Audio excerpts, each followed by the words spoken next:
கழிஞ்ச தடவை பெரும்பான்மையாக யாருக்கு இருக்கிறாங்கன்னா எம்எல்ஏயோ எம்பியோ பார்த்து இது வரைக்கும் தேர்தல் ஆணையம் கொடுக்கவே இல்லை.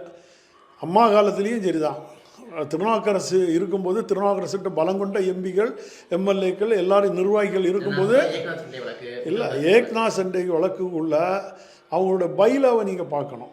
அந்த பைலாவை பார்த்து தான் ஒரு தேர்தல் கமிஷன் கொடுக்க முடியும். அந்த பைலாவில் பொதுக்குழுக்கு தான் அதிகாரம். இங்கே பொதுக்குழுக்கு அதிகாரம் இல்லை.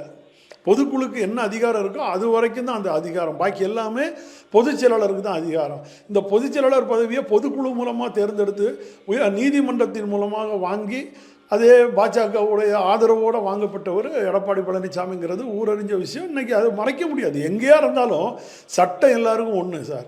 சட்டத்தை நீங்கள் இன்றைக்கி புரட்டி எடுத்து போட்டால் கூட நாளைக்கு அது திரும்பி இன்னொருத்தர் தட்டி தூக்கும்போது எடப்பாடி பழனிசாமி பொதுச் செயலாளர் இல்லைங்கிறது அவன் தீர்ப்பு வருமா ஒழியா மற்றபடி வேறு ஒன்றும் இல்லை.